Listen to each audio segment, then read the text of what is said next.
Hello and welcome here to the Hawks Nest live stream show. My name is Brandon Kane, and sorry for a little bit of the delay in getting this show started. I guess we have a little bit of a misunderstanding on our guest side of this here, where they thought it was a different time or whatnot than today's show was going to be. Just message him, so he should hopefully be around.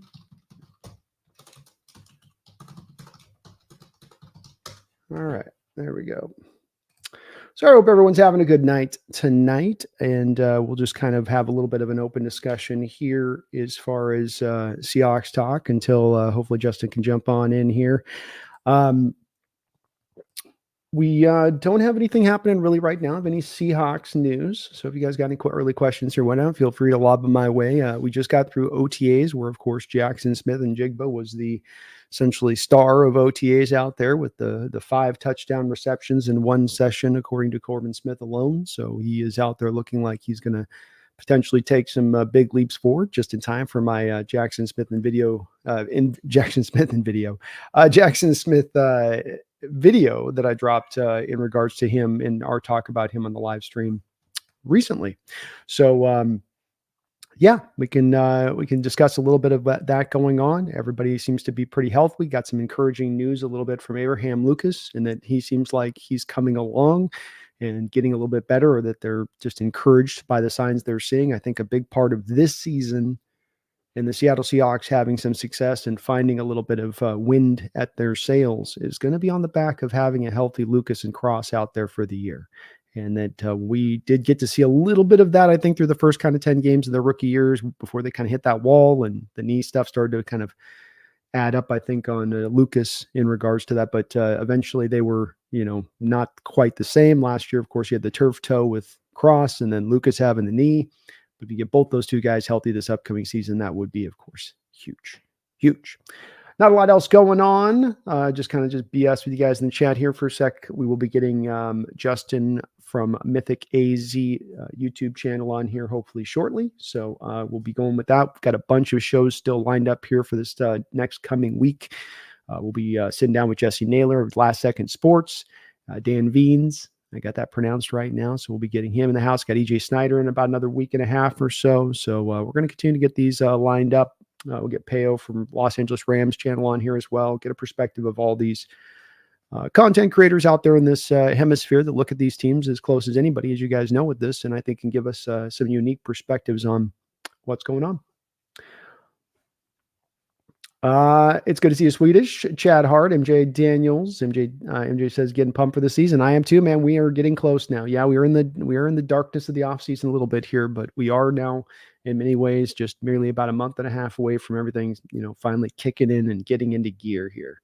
So does it ever start at the time it says? Usually I do start at the time it says. I start, well, we usually are good starting the time that we say we're going to start new phone, but it's just sometimes when you need to have a guest come on, then different time zones and all that. I thought we had it coordinated, but I guess I got to make sure I'm in the future when I send it out. I say Pacific side. I put PST, but I don't know, man. Dick the Dogs, hey Brandon, hey 12's been watching a video by a Ravens podcaster breaking down Boye Mafe. It was kind of interesting to see an opponent's view of Boye. Oh, what was their bottom line on that one? What was their final draw?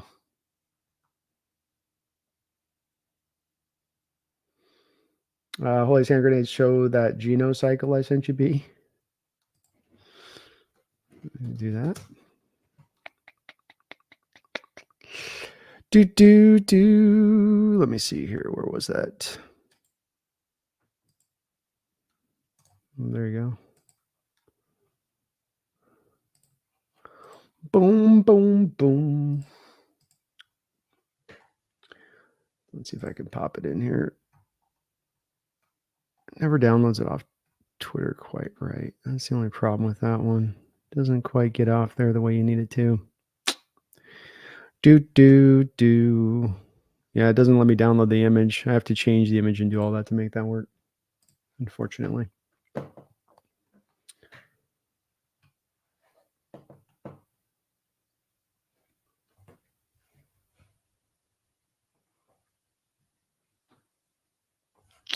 Oh, here we go. I got Mythic coming in here. It's good to see Daniel Voodoo. What's up, man? Boy, Mafia improve. He should improve. Addicted Ox. I think a lot of it was his getting doubled a little bit more once Uchenna Nwosu went down. All right, we got Mythic AZ in the house. Justin, it's good to have you in the house here. How you doing, man? Appreciate you. I'm doing good, man. How are you doing? I'm doing well. Doing well. We got no cam on you? Man, it will not turn on. My videos can't get it on for some reason. Well, no worries. No worries. Well, how are things going on your end over there? Man, I have been sick for the past 2 weeks now, and my voice just sounds terrible. So if I sound bad, I'm sorry, y'all. But outside of that, man, cannot complain. How are you doing? I'm doing great. It's all right. They're used to it. I was like that at the draft, so they've had to deal with this from time to time. At this point, they're plenty used to getting a little bit of the sick cold. But I'm doing good, man. We're feeling good here. We've got a bit of a changeover on our season over here from a Seahawks perspective, and want to get a Cardinals, person that covers the team as you do on, and get a little bit of a kind of a close off-season look before we get into this season. We'll do kind of a behind enemy lines, I figured, during the year, but the off-season gives you a chance to talk about, I think, some more bigger picture stuff in regards to the team and what's going on with your Cardinals. So I guess, just kind of lead off the top with this big picture view. What is your overall outlook right now in this last season with your Cardinals and the general direction that they're heading? So a lot of people think the Cardinals are going to be terrible this year. I'm complete opposite. Like, I knew we were going to be bad last year. Like, you don't have your franchise quarterback. It is going to be very difficult. But now we have Kyler Murray in a system under year 2, which I think we were a fantastic 4-win team last year. People were saying we were one of the best 4-win teams ever. But I feel like we came with a new regime. Like, everything is completely different. We're not under Cliff Kingsbury anymore, so it's no longer the air raid, pretty boy football. It's a lot of smash mouth, and we're going to run the ball, which the Cardinals were not known for at all. And now it's going to take a lot off Kyler Murray, which the one knock that I've had on Kyler is his health. If he stays healthy, I think Kyler is a top 10 quarterback pretty easily. I don't know where you guys stand with that, but I think he's top 10 pretty consensusly. And I think this year is going to be pretty good for us. Okay. I think we're going to take a step. Where do you, and in your evaluation of him as a top 10 quarterback, I mean, this is a guy that has never thrown for 30 touchdowns in a season. How do you quite get to that spot of things? Pass heavy attack through a lot of the early part of his career with the air raid, high volume of attempts. I just don't think there's 10 quarterbacks, especially talent-wise, that are better than Kyler Murray. Like, obviously, stat-wise, you can sit here and knock him, but I mean, he was an MVP candidate for the one season where we actually had talent surrounding him. And in that season, Kyler Murray was balling out. And then he went down in like week 10, I believe, or after the Green Bay game. And then he took a parodic time off. I don't remember how many weeks. It was like 5 or 6. But we looked good. And then he came back from injury. And then everything after that just kind of stank up the bed. And then Kyler tore his ACL. And it's just like, it's tough to get a fair evaluation. But from what I've seen talent-wise in that one season, I think he's going to get back to that because, I mean, I think we're building in the right way. It's not a lot of old veterans where we're going to have them for 1 or 2 seasons. I feel like we're finally going to shift. And Kyler Murray is going to elevate the team. I think when you come down to the talent, you can definitely win me over with the argument of saying top 10 talent. I think that when it comes to Kyler Murray, though, as far as his actual production and where he's been at as a quarterback on the football field, it would be tough for me to quite get to top 10 state as far as where he's at or where he's been at. I mean, I think a big part of my kind of issue with him is that he has to rely on those legs to run. That's a big part of his game.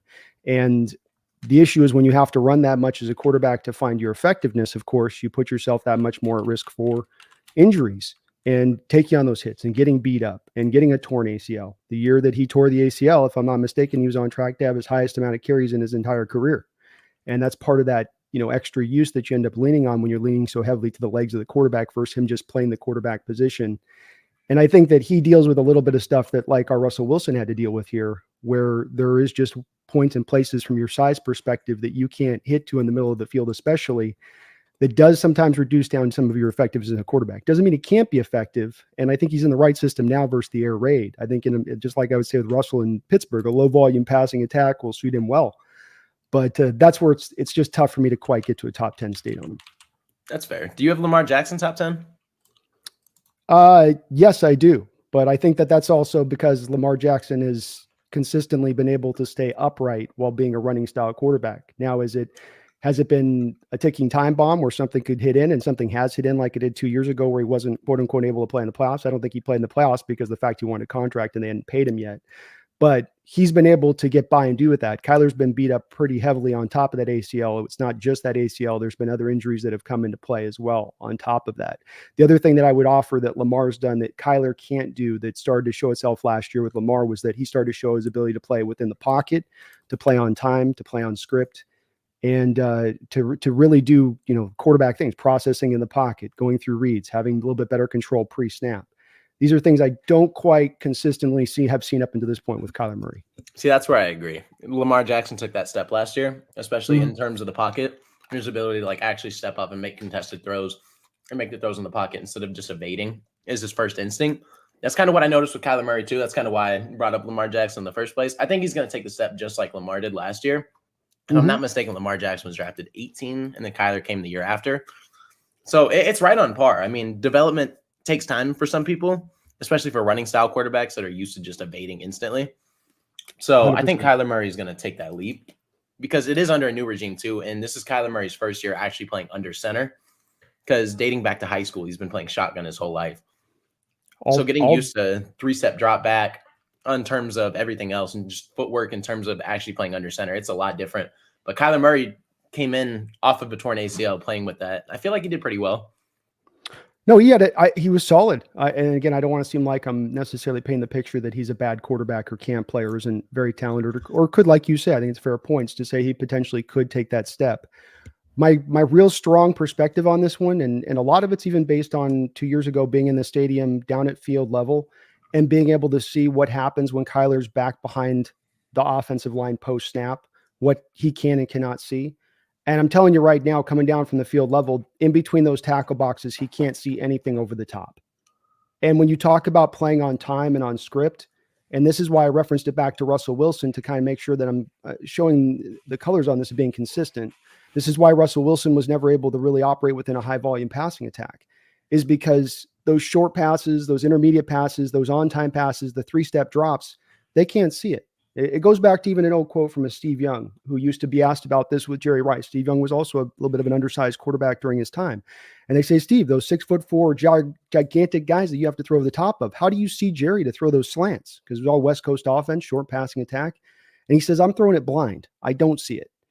And I don't think quarterbacks in this day and age can operate with that same kind of freedom that a guy like Young could be back in the day, and defenders are a little bit better. And I think that's where he can still be effective as a quarterback. He can still be a really good quarterback in this league. He can lean on his legs, but to make that transition into playing on time, I wonder about that with those size limitations that aren't going anywhere.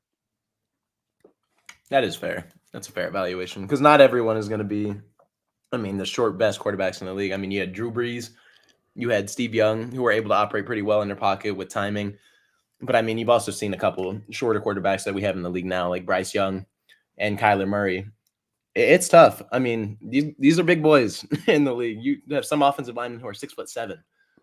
So that's what I'm saying. And it doesn't mean he can't go potentially if you build the offense right and you have a great team built around him. I'm a big guy I'm not about the whole superhero quarterback thing, really. That's not where I come from. So I am more about building up the team. And if you've got a quarterback that can check the box like he can with the mobility aspect that he brings to the table, then it just becomes a little bit of the roll of the dice of hoping he can stay upright, having to lean on that mobility like he will have to, because he can't lean as much into the on time, on script, 3-step drop type stuff. And you mentioned Breeze, that's a good one. And that is the one outlier really, when you look through the size of those guys through the years of guys playing on time versus being undersized guys that have to scramble around back there to get their money made. And as I always like to say, I don't ever like to count on the outlier or the anomaly. It certainly isn't the rule of thumb. Yeah, that's fair. Totally. But he's got your points on that and him taking that step forward and now being in the right offense. I don't think the air raid was the right one. Because again, like with I'd say with Russ, not a high volume passing attack. That's not the right way to go. I know he's the number 1 overall pick and there's a penchant to want to do that because that's the bit of the drive there, but you can still get him mightily effective outside of having to force him into that particular role. 100%. It just wasn't the fit. Yeah, and Kingsbury was an awful coach. He just seems to fail upwards all the time. Thank you. Someone's ready to admit it. Cardinals fans are still kind of stuck on Cliff. Some of them. I don't know if he's got a golden spoon up his butt or what, but the guy just seems to be tiptoeing through the lily pads on whatever, happens. It's like USC, Caleb takes a step back. Now you get an offensive coordinator job in Washington. Jesus. Okay. That's how it works. He just lands every job in the NFL somehow. He does. Now, speaking of coaches, I'll run you just a little bit of some tape. I just want to get I'd love to hear what your initial thoughts were when you saw this little bit of initial. Do you know what's coming? I already know it's coming. You know what's coming? You know what's coming, it's Justin? coming. Pew pew. All right, here we go. Good. Shots. Explosives. You can run. Good. I won't read it again. I kind of want to. Look, he had a great last year. He made me look silly for clowning on him so hard. But can you blame me on that? I mean, that's just the definition of low-hanging fruit there, is it not? Man, I thought Nick Sirianni was bad. And then that came out, and I was like, ooh, man, it's something. Like, we just got to hope, like, and then you had I think it was the film session or something, or they were like sitting down and he was talking, then they like panned around the room and everyone was just like looking like, what is happening? But people bought in. Like, he got people to buy in to his whole motto and everything. So shout out to Jonathan Gannon. Completely respect him. I didn't know it was going to go that way after that video came out. I used that for probably like 3 months in like every other video because it's just too perfect. Oh, it's awesome. And he's got the other one too with these. I want killer. You got that fire in your belly? Did you drive in today? Did you drive in today? Oh my God. I'm just in there like, this is going to be a train wreck. This is so, and I was like, I didn't think it'd get worse with Kingsbury. But again, I do want to turn this full circle, not just to be a clown on Gannon. Let's give him the tip of the hand, the tip of the cap a bit.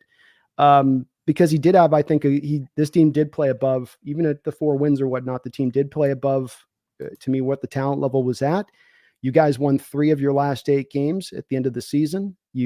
Which is what you want to see with a first-time coach, is you can understand if it's going to be a little bit of a rocky road, especially if the roster is a little dearthy of talent, but be stronger by the end of the year. Start showing me your plan, your system is starting to come together by that point. And do you feel like that is what you saw from him last year? 100%. And I feel like getting Kyler Murray back did help too, because we had Josh Dobbs, who was horrendous. Yeah. Terrible. And when he got traded or cut, I think he got traded to Minnesota. We ended up trading him. I had people all year, believe it or not, tell me that Josh Dobbs was a legitimate franchise quarterback and that they wanted to build the team around him. And I was like, guys, no one has film on this guy right now to figure him out in this system. I was like, when 5 weeks hit and people can finally settle in and realize what he's doing, it's going to get shut down and he's going to look terrible. And then he was passing for 50%, 45%. 2 interceptions with a fumble. Like, he was just not it. When he went to Minnesota, got benched, and I was like, man, that was something. That was an experience, because Arizona fans are just clinging on to anything, and it was Josh Dobbs at the moment. That was bad. But in that second half of the season, when we got Kyler back, I think it was after Cleveland, we lost like 27-0. Kyler came back, beat the Falcons, and then we had a close game with the Texans, which we should have won, honestly. And then we had a couple close games, but we beat teams like the Steelers, the Eagles, Seahawks. We played you guys at the end. Matt Prater missed 2 field goals, which I am perfectly fine with because that landed us Marvin Harrison. I was going to say, I'm not even sure you guys didn't beat us in that final game, because you guys might have kind of just been quietly tank just at least that game. I'm not saying like all last, but that last game, like, maybe just shank this one. Right. Like, this team lost today. I mean, it doesn't hurt, jump 3 picks. Yeah, I mean, it's a big deal. We're talking about the difference between a Marvin Harrison and JC Latham or something. Exactly. So I'm not mad we lost that game, but what did we finish? 3-5 in our last, so we could have went 4-4, even with Kyler. Like, that's not bad. You'll take that for a team that won 4 games in the year, which is 1 with Josh Dobbs. Like, you will take that. Yeah, no, I would as well for a first coach. And again, coming in, he's not with where they had as far as the talent goes, the prior general manager with Kime there. I don't think you've done a good job of giving the next guy coming in there a cupboard full of a bunch of great assets to work with. You're rebuilding really from scratch in a lot of respects there across the board. And so it's, you just got to kind of get your lumps through and, kind of suffer it through. Well, are you buying then? I want to get a little bit into a bit of the draft, but I think it's a good thing to pair off of what you're saying about where they were last year. Are you buying in this, what I do think is going to continue to be the toughest division in football next year? And boy, looking at the way that the schedule makers put your guys scheduled together at the start, finishing, you got some room there to make some hay. but it did look a little treacherous to me through the first almost kind of Like right 8 before weeks? the bye. Yeah, about that. Right up and before the bye, where it all looks a little bit like not fun, not like a good time. You've got let's just peek real quickly through it, but just that, especially the start of the year, I wonder and worry about this part for you guys. If you start with the Bills, you're at the Bills at a 10 a.m. game, which is always brutal for West Coast teams. Very You got true. the Rams, the Lions back to back after that. You get a little bit of a breather with the Commanders, but then comes back the Niners, Packers, Chargers, Dolphins. That's a tough little 4-game stretch there. And then, Bears give you a little bit of a breather, and then we'll see where we're at with our games. But still the Jets in there. The back half's okay, absent the Niners and Rams again. Then you can make some hay on the back end of things, but that opening 9 weeks. Yeah, 9 weeks. I wouldn't be happy if I was a Cardinal fan in the way that the NFL did us with that opening schedule, Oh, especially absolutely the not. 10 a.m. game to start us off against the Bills. And I think we have a good chance against Buffalo too. But the fact we get them early on, oh man, we're not ready for that. We got to fly into Buffalo, wake up at 10 a.m. and you're playing a team that you don't know how they're going to perform this year. It's going to be a completely different Buffalo team. Like, It's that 10 a.m. game too. It's a good team against a 10 and that 10, it's like double dip combo, because if you're up at your time, they're at 1 o'clock on their body clock, your body clock's 10. There's like scientific studies they've ran that's shown that you can't be at your athletic prime, like what you could do at your peak athletic performance at that time of day. And that's why you see your team sometimes half awake when they're out there on that East Coast. They literally are. The copies. They got to wake up. Yeah, they're not. Then you watch them in the second half, they start to come alive and they start to get a little bit stronger. And you're like, what happened? Why wasn't this in the first? Because they were asleep still, kind of. Literally, like they're used to playing in 3 hours. Like they're not used to playing 3 hours ahead.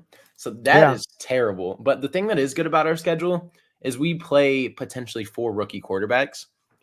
So we got Caleb Williams, who I wish we got early, because that defense, I think Chicago's defense can cause so many problems this year. Like towards the back end of that season, when they got Montez Sweat, that defense was wrecking havoc.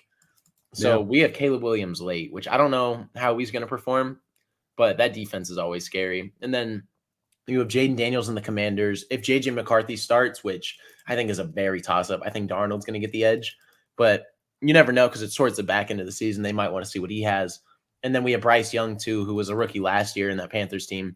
If they continue to struggle, it's not one of the worst games. But again, it's tough. But there's a couple of rookie quarterbacks. Like, I'm not complaining. But Drake May in there, too. Oh, yeah, Drake May. That's who the other one was, the Patriots. But, man, that first, after, like, the Bears cut off, and, I mean, if the Jets are good, that's 10 weeks. Like, before the bye, it is not a friendly schedule. And then division games are always crazy competitive. So they really are. And it may come down to, because we don't really know. I mean, we're very hopeful here in Seattle this year, but nobody really knows what to expect with a first-year coach. And so, like, your season may kind of come down on that, to being able to, can we get the 2 wins off Seattle and then close down the back of the end of the schedule to get ourselves leapt into the playoffs there, if we can kind of weather the storm through the first part of the schedule, versus whether we're kind of weak or strong wherever we may be at. That may be where a little bit of your, kind of the rubber meets the road when it's all said and done for you guys this year. Yeah, it's a crazy schedule. NFL did not help us out at all for being one of the worst teams. they did not favor us at all.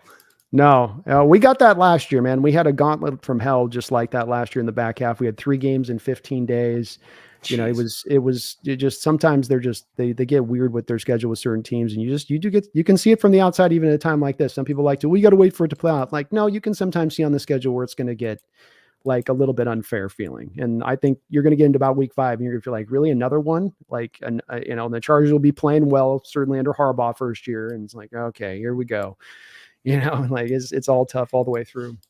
Well, another question I wanted to ask you, just above maybe the coach on this one, because this is always one that I've wondered about with Cardinal fans, because we suffered for a lot of years, not a lot of years, but for a good amount of years with bad ownership. And then we got to see the benefits of when you actually really did have good ownership, when Paul Allen bought the team from that bad ownership. Where are you standing at with the Bidwells right now? Where do you feel like they are a hindrance or a non-factor in this process of trying to build a winner out there in the desert? I feel like a lot of the players don't, or at least I think, don't really pay attention, but you never know, because what Michael Bidwell, all the allegations that are coming out are insane. Like, it's crazy. Like, I wish Bidwell would sell because the Phoenix Suns, Our owner was Robert Sarver, who was one of the worst owners you could imagine. And then when he sold the team, it was just a freaking parade. So Michael Bidwell, I'm kind of in the same boat where I just want him to sell the team. It's just a lot of BS that gets brought up every offseason and a lot of allegations. And it's like, man, like it just sucks to have this as our owner of the team, because if people do get hold of this, they're not going to want to play for him. And I think it does hinder us a little bit. But then, like, I don't know, it always goes under with like, oh, but he's a pilot. So then, like, you see all this stuff and like, oh, but he flew him out. He's such a good guy. I'm like, that's what you guys think. Like, it's cool when it resurfaces every here and there, but like, I don't know. I want him to sell personally. Yeah. That's what it feels like on the outside looking into it. That it's not necessarily you have a Jerry Jones situation on your hands, but that you also maybe don't have the other side of the coin on that of a good owner that's just, here's my pocketbook, hire the right people, stay out of the mess, just be in the backgrounds, come in when I'm needed to make a big decision when it's required, basically the ideal. And he seems a little bit not live wire full on, but kind of just, again, that they march a little bit to their own beat, I guess is the best way I can put it. And that's perfectly good. So you did answer this question a little bit, but if we come out this year and it's an 8-8 season, Kyler puts up kind of a similar season to last year, but at a full year term, because I know he only played 8 games last year. Are you at that point, because there is the spot you reach at that point in the contract where you could pivot? I mean, there's that thinking of pivot maybe at that point, move Kyler, go get the young quarterback on the rookie deal. The roster is now being built up young and good around him. You can spend the money then in other places to build up the team in other ways. Bing, bam, boom, you go for it. Are you buying with that approach, or you ride and die with Kyler Murray? I think I'm ride or die by Kyler, but it's hard to make that evaluation before the year happens. But if we go 8-8 and that happens, I think I'm pretty comfortable. But a lot of Cardinals fans probably won't be in that same boat. But I think the coaching staff and Jonathan Gannon would be comfortable rocking Kyler into the next year, especially if we're 8-8. My approach to this is I want to take the Detroit Lions style rebuild, which I've been pushing since like it was the year after we missed the playoff, or we made the playoffs and then we sunk it up. I wanted Cliff gone, and then we extended Cliff and Kime to like 4-year extensions, and I was just pissed because like after a bad season they got like full on extensions. Like, how do you do that? That is like, especially when they have like I think it was 1 year on both of their contracts left. So it was like a prove it year. They just extended them before the year even started. Yeah. Like, you just can't do that. Yeah. But, well, that's a good old boys thing you feel from ownership where you're like, this isn't being pushed by smart decision-making, but it's like, I like having the beer with this guy. He's that kind of feeling vibe thing. It's literally what it was. That is literally like how I pictured Steve Kime. Let's go catch a concert, man. Let's go get a beer, man. Like, it's cool. Defensive line. Let's go watch the YouTube. Come on, Michael. Let's get on your private jet. Go down to Texas and watch, Bono. Right. Oh man. So that's my, that's what I see in my imagination at times. We got to look at these linemen. Like, do we really though? I mean, they're all about the same. Let's one of the understudies pick them. And they're all 6'4", 300. It's cool. They're basically the same player. We'll just get one of them. It doesn't matter. Exactly. They're all the same. We just got to get the quarterback. That's what it's all about. Talk to me a little bit about the emergence of Trey McBride, who came on in a real big time way for you guys as a pass catcher last year. Be interested to hear where you think he is ascending towards right now as a player. Former second round pick. Is on his merry way of being one of the best, because Zach Ertz came back last year off a torn ACL. No one knew if he was going to be ready. So I was excited to see Trey McBride to start, but Zach Ertz up the rehab and got ready for week 1. So he was the starter for like the first 6 weeks. And then Zach Ertz went down, and then Trey McBride came out of nowhere and just became like instantaneous Josh Dobbs' #1 target. And it seemed like when we had nothing, Trey McBride was just a safety blanket. And that's what you love out of your tight ends. Mm-hmm. You have a safety blanket. That's the quarterback's best friend as a tight end. It is. And he's got that thing going on too that you always love to have from the traditional skill set from the tight end of the contact catch, a guy's pulling at my shoulder pad, or I'm being yanked down to the ground, or a hand's flashing past my face, and still able to have really the strong hands and be able to make that tough catch that you want those tight ends. First receivers, they get dinged around, and a little smack can sometimes knock the ball free out of them. And he makes some real tough catches out there.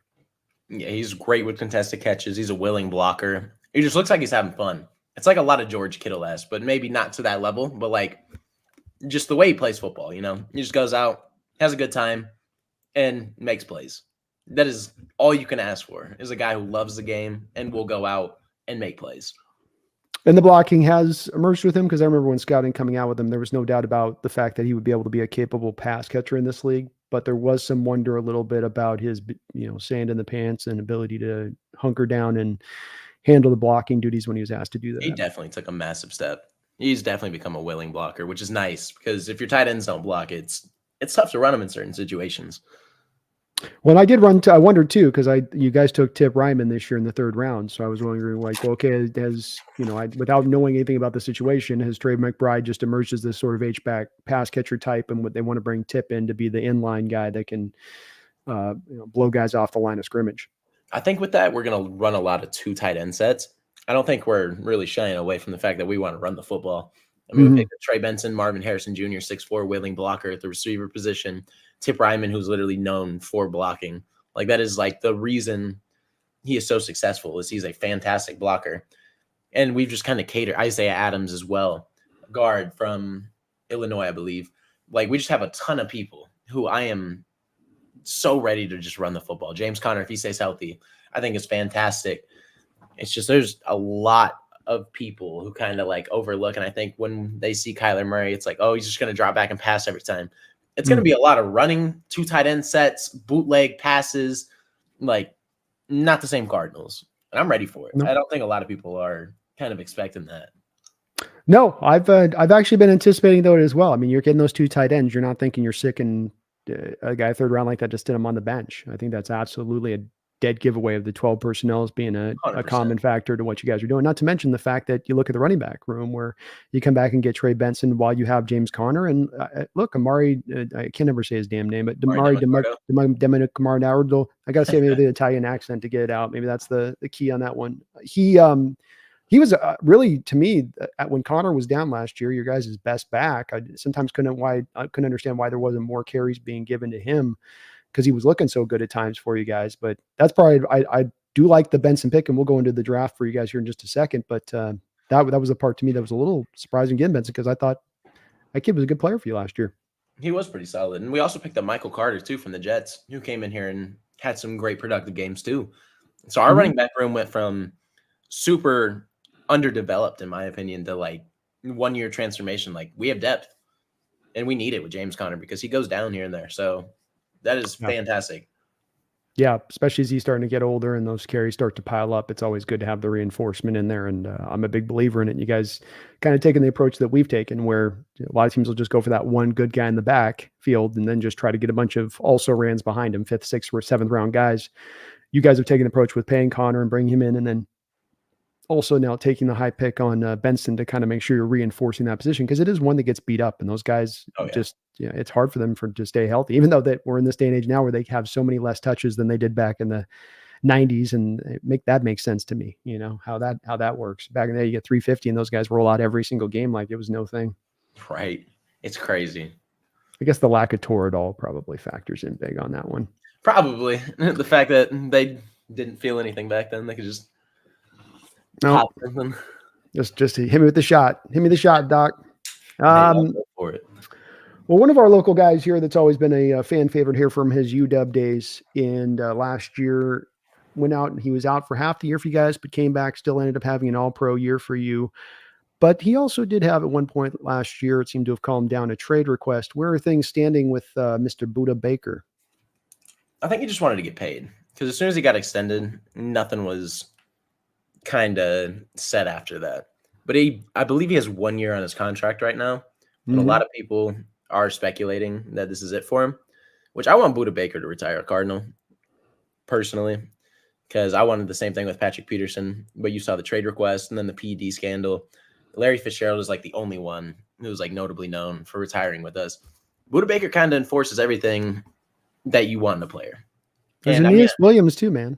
Oh yeah, Aeneas Williams. Forgot all about that. Don't sell on Aeneas. I forgot all about him. Can't forget about Aeneas, man. One of the best corners here. Amen. Great all-around corner. I grew up on Aeneas. Absolutely.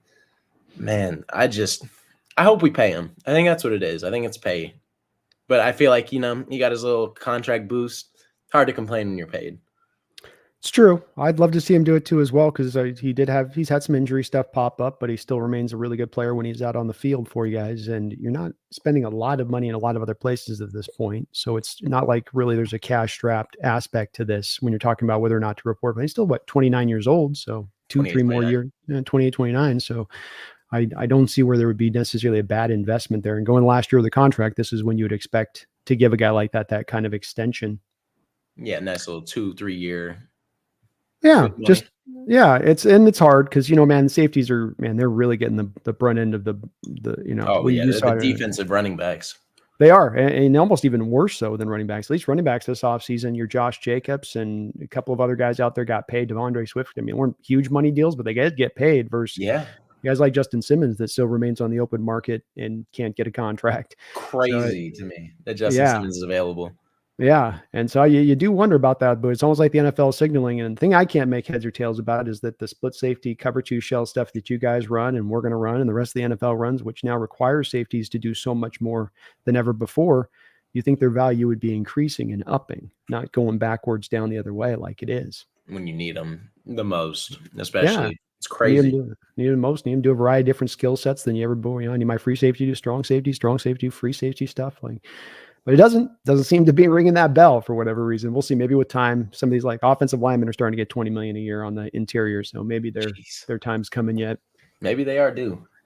So I looked through your guys' pass rush. Dennis Gardeck's a great story. He's the kind of story every fan would root for, with the hard luck, has a hard path road to the NFL, hard path road to finding a way to start in this league, and took advantage of it. I thought last year he was always an active, put his heart on the line kind of player for you guys last year. But you do seem to be a little bit still cobbling together a bit of the pass rush. The movement, if you can, I want to just a couple points on this, explain a little bit of the thinking behind moving Zaven Collins off the inside to the outside. And then is BJ Ojulari going to be the breakout player on this defense? That's exactly what I think. I think BJ Ojulari was handicapped with injuries in training camp, never really got to come into his own, and was kind of hindered for the first couple of weeks that he was starting. But he kind of came into his own a little bit, showed flashes here and there, and it's his rookie year. Edge rushers kind of take their time to develop in the league. Same with corners. Yeah, and he's super young. And then Zaven Collins, the move. Zaven Collins, I wasn't a fan of the pick when it happened. I think he is a smart football player. I think we moved him to edge for run support. But in this league, you need to put pressure on quarterbacks. If you're not able to do both, it's tough.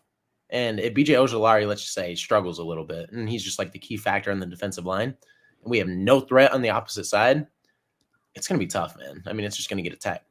And Zaven Collins, he is smart. The new regime seems to love him.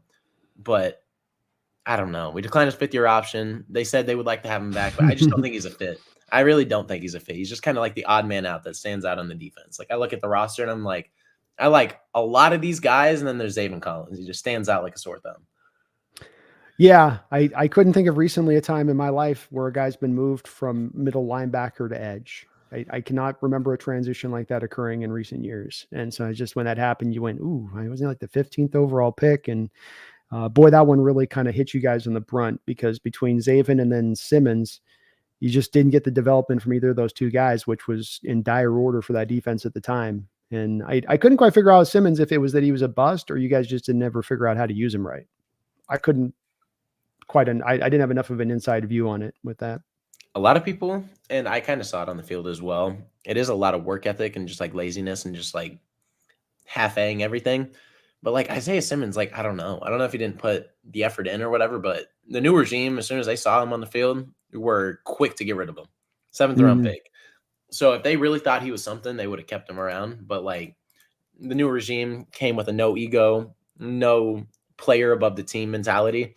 And the fact that he was gone, DeAndre Hopkins was gone, I think it spoke volumes to what they were trying to do and kind of what was going on with Isaiah Simmons and why he wasn't developing the way he should have. Because the talent, I think we can all agree on Isaiah Simmons is there. Like, dating back to college, this dude is a freak.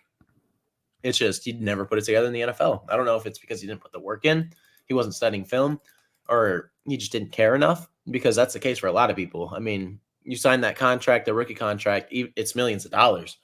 Sometimes you're like, you know what? I'm good. I'm good for the rest of my life now. I don't need to risk a big-time injury or blah, blah, blah.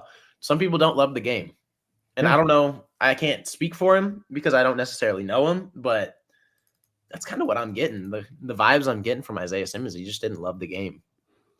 It's definitely possible. It's the case. We think these guys all love it, and but a lot of them, it is just a job, and that they're going out there and they make a lot of money doing it. And that's the impetus for them to get out there and do it. And it could be very much the case. It's also, I think, tough for these guys too, on top of it, where, Deion Jordan was another guy coming out of Oregon that was like this, where just huge, great size, absolutely great mover, used all over the place in the defense, but also kind of a man without a place a little bit. And that, your versatility almost ends up being used against you, because now you got to learn all these different things rather than just learning this one thing, like being a Mike or being a Will.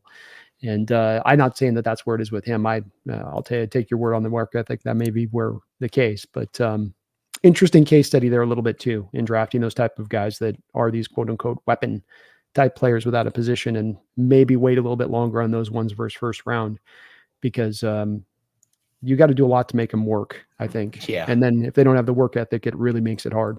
Especially because you literally will have to call their number for a numerous amount of things. Like, you're going to need them to play slot corner sometimes. You're going to need them to play middle of the field. You're going to need them to play edge. You're going to need them to do whatever. And I mean, if his head's not in it, it can screw your whole defense up if he's that weapon kind of player. Yeah. It could derail everything. And all of those different positions have different details for what you're required to do, from checks to adjustments and whatnot. And you've got to be aware and understand all of those, or else there's a blown assignment in the defense. Exactly. So the lines, let's look a little bit here at the draft. I think it's a good time to kind of take a peek, if we can, at the draft. I know that let's cover this really quickly. First, with the draft, you guys had a bazillion picks. So when it comes to, when we're grading this draft, I think we've got to look at this a little bit. When I've looked at it a little bit, I've tried to look at that a little bit more than just your guys' sure number of picks and how many you had, but what you guys did with the picks. And I think overall you had a pretty solid draft. I will say it's a little hot and cold for me when I go back and forth. And I evaluated most of these guys you picked throughout the draft, even into the depths of the draft. But Marvin Harrison Jr., you guys got, in my opinion, the best wide receiver in the draft. I probably don't have to ask you if you feel the same way, but I would imagine you do. Absolutely. I think he could be the best player in the draft. Certainly think it's possible. I was with everybody else on it with the damn near generational stuff. I think he is a complete receiver in every way, more than being a guy about having one certain big part talent that stands out in his game. It's more of all of the things that work together in that there is no weakness, and that everything is a strength minimum.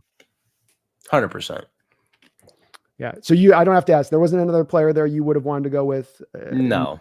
I didn't want to trade the pick. I didn't want to move off it. As soon as it went QB like expected, I was like, if I don't see this pick getting locked in, I'm going to lose it. I was driving home too. I thought the draft started like 30 minutes later. I was driving home after I don't remember I think I got a haircut, and then I went to like the gas station. I load up Twitter because the Cardinals tweeted, it's like the pick is in. And I'm like, oh my gosh. Like, I'm sitting looking at my phone driving home, which don't do that, guys. But I'm looking at my phone driving home, just refreshing, and then I see Marvin Harris. I'm like, oh, it's a big sigh of relief. Yeah, I'd understand, man. You could have overthought this one. So if you had a second round pick you were giving up, somebody gave you an early second round pick in this draft to go back to 8 and take Neighbors, no way, no how. Give me Harrison. Harrison for sure. I'm with it. I'm with it too. I kind of want to see where you guys were with that on that. And Darius Robinson, I'd love to hear where the perspective of the fan base is on this one. I know we talked about the edge. I think long-term, this guy can give you some edge rush. I don't think he's just a one-trick pony. He's a really good run stuffer, and he's going to control the point of attack off the edge. No doubt about that. He was the best power edge in this draft. But you might have to wait, I think, a little bit with him on the pass rush. You think that's a fair assessment on that with him? I think so. I think he's good for the run more than anything right now. And we did sign a bunch of people. So we elevated the roster a bunch.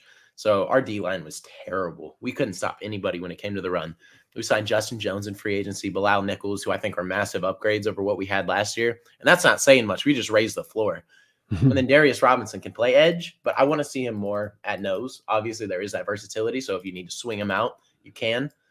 But I hope he is more of an interior defender more than anything, because I feel like what he brings for the run game and the ability to shut down the run is going to provide way more strengths than anything.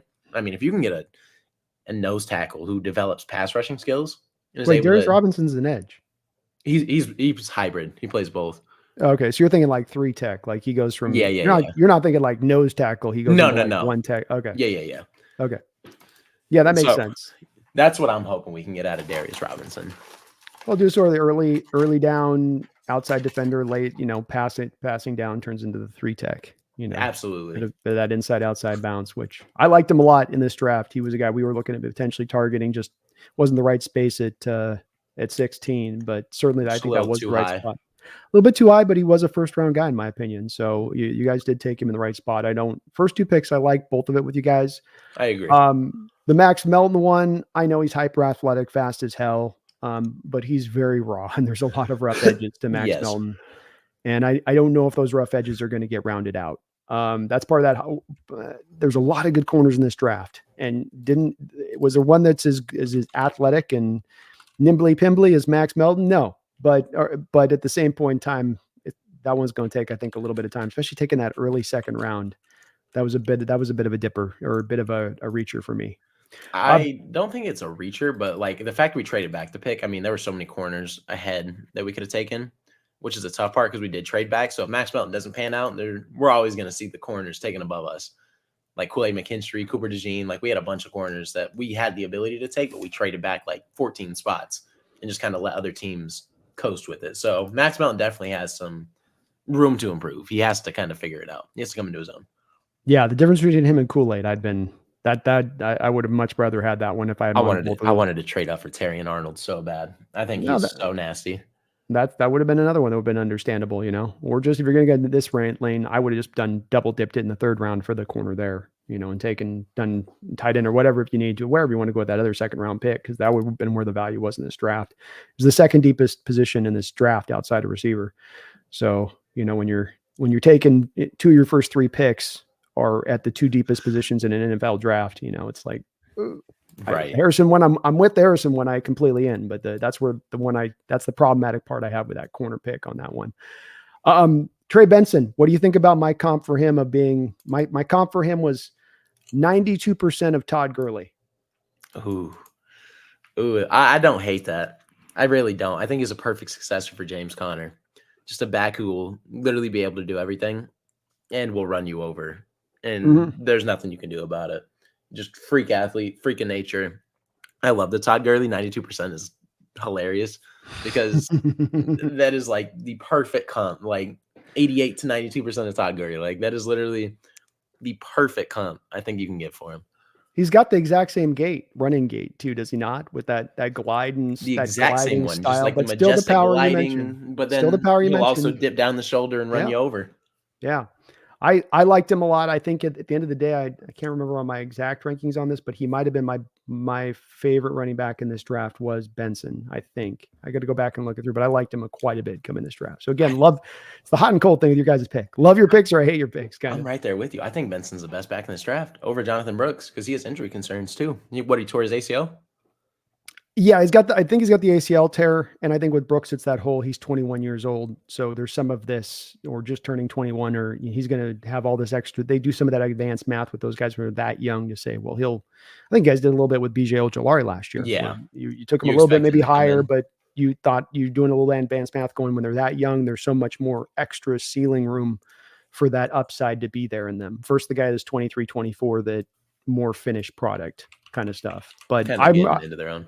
Yeah, I wasn't Brooks. I gave him a good grade, but I was still at the end of the day, Benson to me, just there's too much of the flashes. It looks, if you put the 2 side by side running style wise, they both have that same just kind of running style. And I think that can work and translate. I really do. The power and the explosiveness ran 4.39, I think, that's plenty fast. Ridiculous. And I think he is 21 too. Benson. I think Benson and Brooks are same age right now.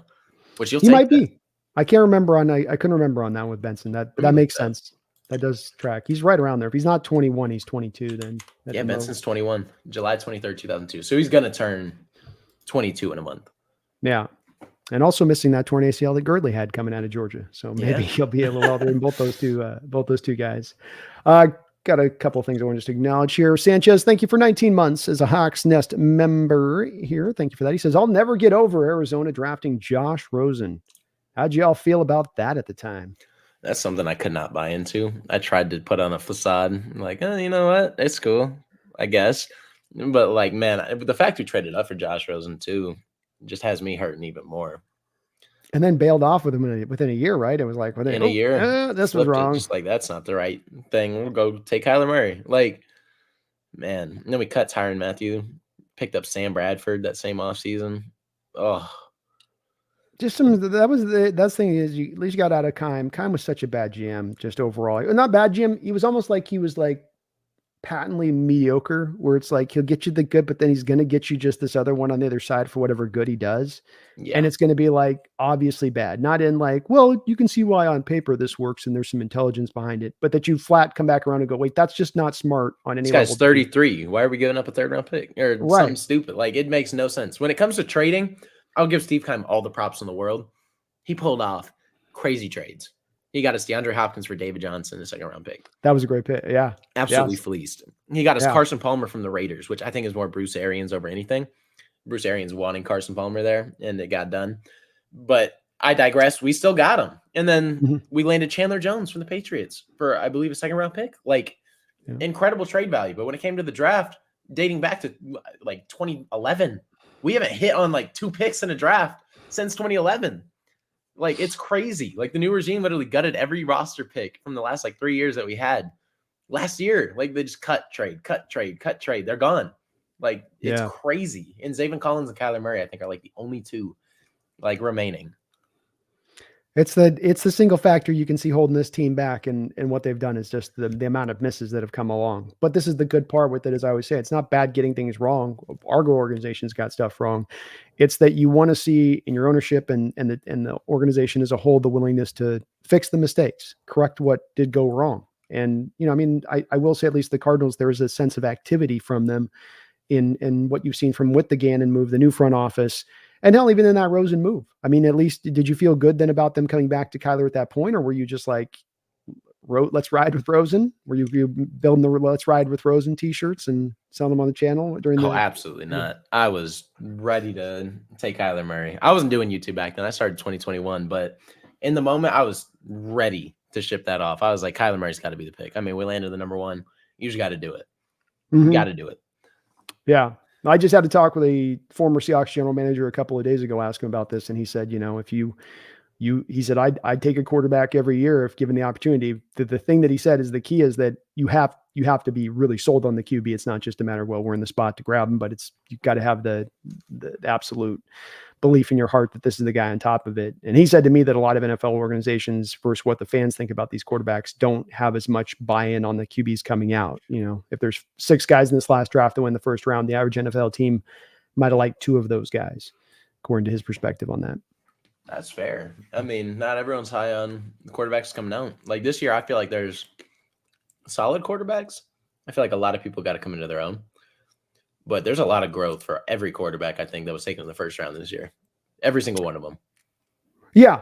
I mean, it's I predicted there was going to be a lot of people were shocked that 6 went in the first round. I was predicting for months it was going to happen because this is the guys with this pedigree coming into this draft. Even if there's 6 of them, will go in the first round. That's just 100%. What the history tells you about the NFL. And we'll see about everyone's trying to predict this next upcoming year is going to be a weak year for QBs. I think it's like you say, though, one that you got to give them that final year of growth and development. That's the year that weighs in heaviest in the evaluation process, and these guys come out. So got to give them that final year. You never know what happens in that final year either. A lot of guys can kind of flip the script, Joe Burrow style. Right. I mean, they'll come out and they'll, like, people don't understand. I mean, you hit 2021. I mean, sometimes you just become like a legit adult. Your body develops. And you're like, oh, I can put things together. I packed on 20 pounds. I grew 2 inches. I feel great.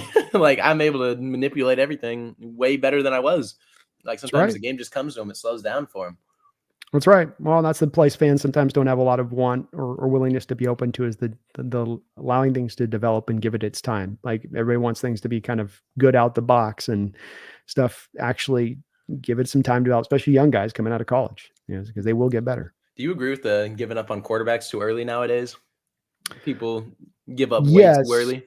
I've got some controversial opinions, though, when it comes to the QB position. That seems to be a little bit, I'm on my own little bit of my limb with it. Because there's a little bit of a fury from people with this, what I've called the superhero concept when it comes to quarterbacks. And I think it's sort of the bleed in of sort of like people applying like basketball mindset to football. And what I mean by that is, basketball, you go give the guy the ball out over on the wing and you're like, just go cook. And the rest of the other guys go sit on the other side of the wing over that side and they let him one-on-one it. And people look at the QB position like this guy can elevate everything else around him. And that's what's going to determine whether that guy is good or bad. And if he's doing it, then he's doing it. And you don't take into account any of his supporting cast. And my opinion on it is that so much more often we got to be paying more attention to the supporting cast than looking at what that QB is doing.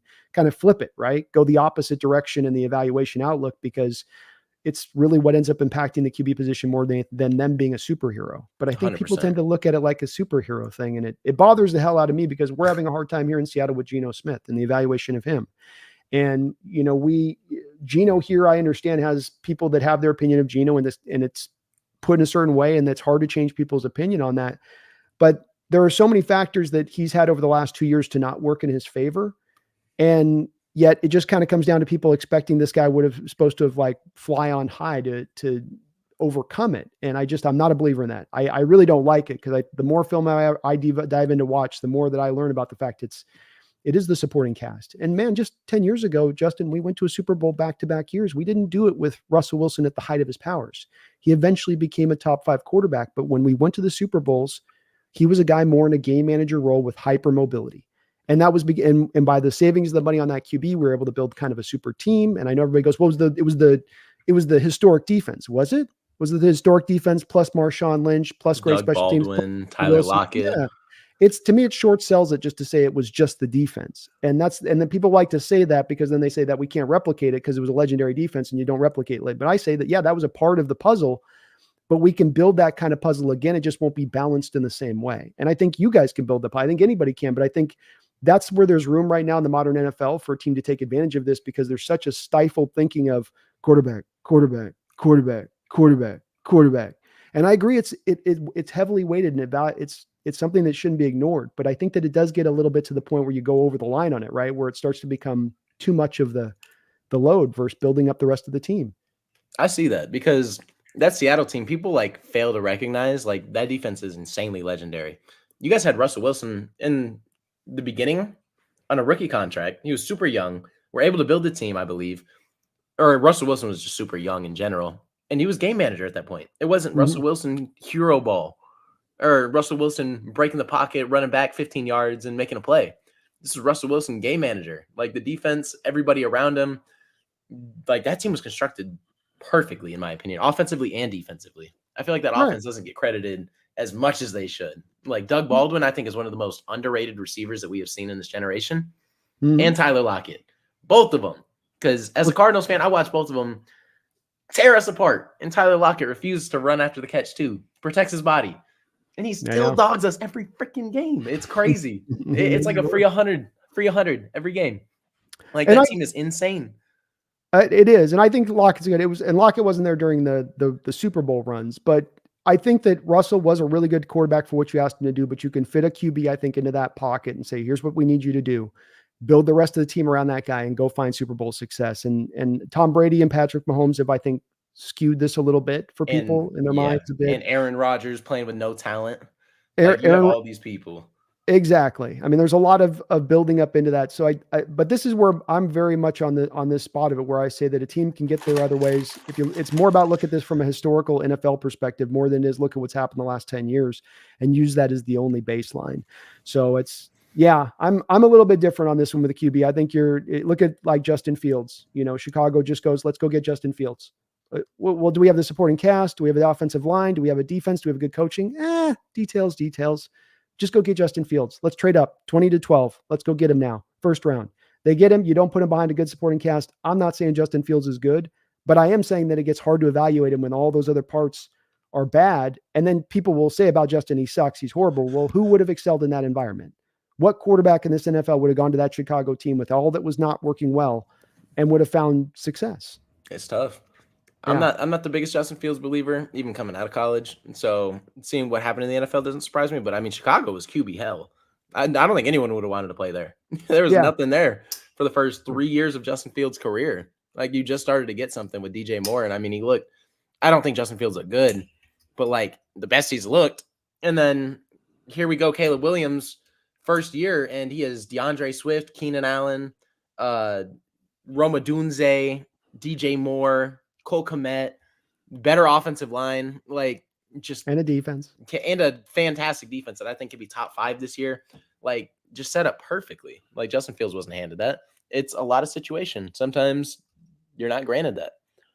No. And I think that does dictate the success of a QB versus not. And so people want to throw these QBs away. And I'm with you on Justin. I'm not necessarily sold on Justin being the guy, but just that I think it is a case study in when you let your North Star be just get the quarterback and nothing else matters, like Metallica style, that can lead you astray and lead you down a wrong path and how you build your team up. And I'm a big believer in sort of doing I was telling the general manager the other day that I'm a field of dreams guy. If you build it, they will come. So get it all built up first, then get the guy in and try to make it work on that front. Cause it's a good model. It's an easier model to replicate than finding the legendary QB to throw on the cape and shoot laser beams out of his eyes. And if you're for sure about it, and there's that legendary quarterback sitting in front of your eyes and it's like a for sure not miss, you don't pass up on it. But like, you got to make sure you build that team in the next couple of years, and you got to hit on your picks. You have to.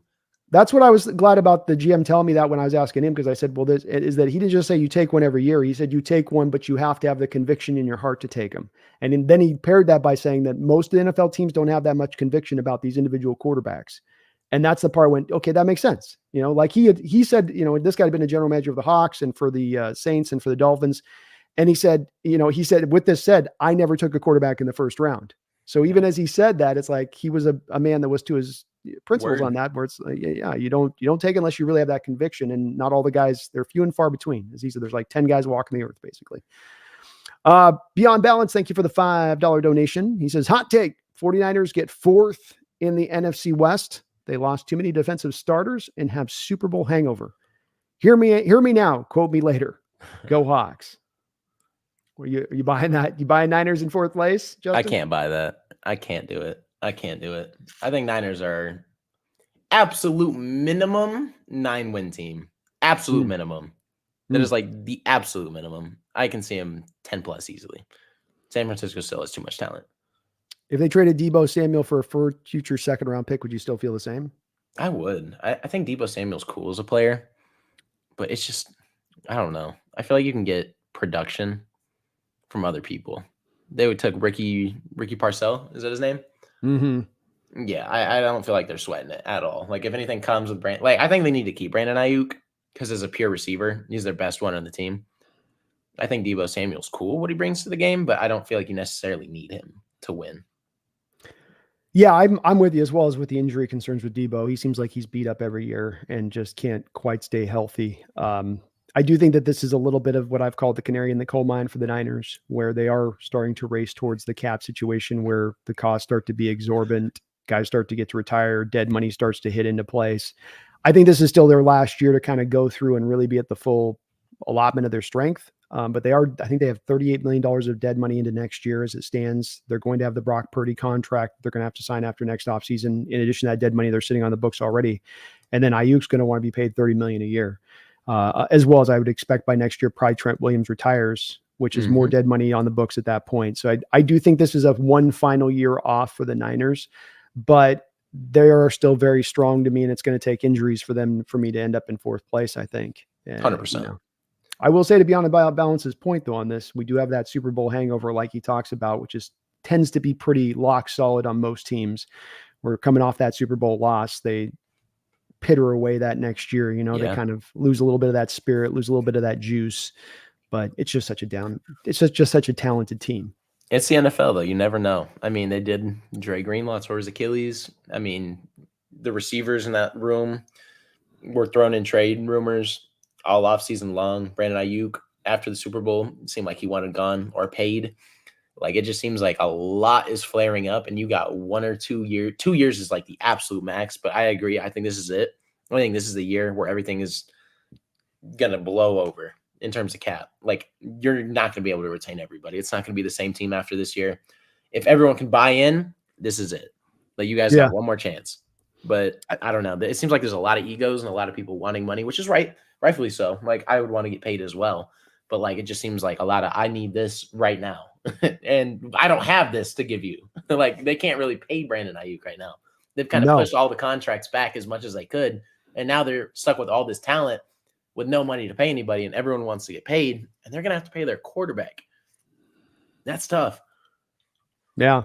And that's where even when it comes to this year, my thing with this thing is that's a team run by its offense. You'd agree, right? 100%. And so when you look at them the last couple of years, I don't think Pat Purdy's a bad quarterback, but I think that he has been hyper benefited from having the supporting cast around him that he has, including the coaching staff and play caller he has in Shanahan.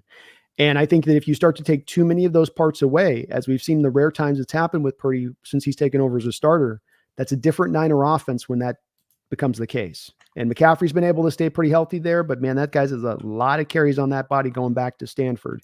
And Debo, if he goes and they move him in a trade, and then you lose a guy like a Kittle for half a season or Trent Williams for a half a season at that point. To me, that's where I say with both the Niners and the Rams, let's see if you agree on this, that they are very top heavy in this upcoming season. That as long as their top heavy stays injury free, they'll be probably very successful. But if the top heavy starts to falter, Stafford goes out for 7 weeks, Cooper Kupp goes down for 10 weeks, something like that probably changes heavily the outlook of their seasons as much as any one player can. Is that a fair way, would you say, on your outlook of those teams as well? 100%. And if Stafford goes down, I think the Rams season is over. 100%. Stafford is elevating that team beyond belief. I think he's top 8 quarterback right now. Matthew Stafford is ridiculous. I think he had close to an MVP season last year. I think he could have had it. I think he could have had it. I think it was such a weak MVP class. You could argue Lamar. I love Lamar. I think he absolutely deserved the first one. This one was, I feel like if you weren't going to give it, or you were going to give it to a quarterback, I feel like Matthew Stafford was more deserving than Dak Prescott and Lamar Jackson. That's just me personally. I think it was Tyreek Hill who deserved the MVP, but they'll never give the MVP to a non-quarterback, it seems like. Because if they didn't give it to Tyreek last year, I don't think they're giving it to anybody. I would have been McCaffrey. McCaffrey works too. Yeah, I definitely am out on the Lamar thing. I don't think he quite had the statistical points of putting up. And with Hill, I like him, but he did go down, I think, for a couple of games at the end of the year. So that's where I come back to McCaffrey would have probably been my guy. But Stafford would have been, he was making some amazing throws last year. He put the team on his back at times, watching throughout the year, that Ravens game on the road they played. He was just balling out the whole game. And so, yeah, I think he's definitely where a heavy amount of that rides, especially with them losing Donald now. You lose that one other guy, and I think it does sink their hopes quite heavily. And I don't think that there's other teams in the NFC that are like that, where it's one guy goes down and the whole thing is kind of tipped over at that point. But those are two teams that I think a couple key guys go, and it's off the rails a little bit, and not just quarterback. Yeah, the Niners have 4 key guys that they have to have healthy, and that's Fred Warner, Kittle, Trent Williams, McCaffrey. Any of those guys go down, that season can derail so quickly. I put Purdy in there too, man. Yeah, Purdy you can goes throw down. Purdy in there too. They don't have, who they don't have insurance. They have no insurance. Yeah. I mean, who's rolling that after Purdy? It's like that's where it's they're a little on the precipice. They still are strong. They're still as strong as ever, but the ledge is right there next to them now. And there's no fence keeping them on the other side. Absolutely. Thank you, Beyond Balance. Appreciate you for that donation. And Chad Hart coming in with a big, kind $20 donation. Chad, thank you so much, man. I appreciate you. He says, first, shout out to Brando. Justin, my Arizona brother. The Cardinals for sure are definitely going to be 100% better. Unfortunately for your Cards, the Hawks will win both games. Go Hawks. He slid that one in at the end. Yeah, too. Let's go, Justin. Let's go, Chad. Thank you, man. Appreciate the 20. I don't know how Seattle's going to be this year. I'm so torn because McDonald's cool as a coach. I can't really get a view on him right now. But Seattle, I think are very strong in 2 positions. I feel like their secondary is really strong. I think their receiving core is really strong. Mm-hmm. And I feel like they have talent to be good, but they also have the talent where you could see it going bad too. I could see this team winning 6 games. I could also see them winning 8 or 9. It just depends how a lot of things play out. And I can't get a grip on them right now. I could not tell you. So I think it can go 1-1. But I'm pushing for the 2-0. We need the 2-0. No, it's completely fair evaluation. I've been saying the same thing. I think I've got a little bit more of a potential higher ceiling to us as a team than you do at 9 wins, because we've been at 9 wins the last 2 years, and that's going through basically 2 years of a rebuild. If that to me says that there's more top end here, doesn't mean they're going to reach it. I think your 6-win low though is accurate. It's a first time coach taking over, and I've called it. This is where you have kind of 2 different forces banging into each other, like two different waves. And one wave is that you've got the new coach coming in, old legendary coach going out. You're going from the most simplified scheme in all of football to one of the most complicated on both sides of the ball. You would think that would take an onboarding process to get that done. That would take more than just, let's say, maybe a year to get in there. It's going to take some time to make this happen. At the same point in time, Carroll had left so many advantages on the table for a new coach to come in and take advantage of. And the talent is so good. You mentioned, I think we're pretty good at running back as well, having 2 second-round backs as well in our backfield with Walker and Charbonnet. So I would offer that they're also as well strong there. I mean, the guy we took in the first round of this draft at 16, that's not our starting 3 tech. That's the guy that's going to back up Williams, and the defensive line has taken some big steps forward. So there's a lot of talent on the team, but that onboarding process and how long that will take is going to, I think, determine where they end up fitting into. So it could be the 6 wins. I think it could be a 12-win season because there are so many advantages. My man, we were 32nd in the NFL at targeting the middle of the field. We've been right around 32nd in our blitz rate. We don't run outside. We don't utilize fly sweeps. There's so many things. What we show you on a coverage standpoint, pre to post snap, was the most predictable in all the NFL. And I'm not overstating these statistics. These are the absolute statistics of it. And so if you just change a few of those things, the middle of the road, don't they have a dynamic impact? Wouldn't you think logically? They should. They absolutely should. And that's how I was with Cliff Kingsbury. Like, I felt like it was just the most predictable thing you'd ever seen. No motions, no anything. A lot of DeAndre Hopkins on one side of the field.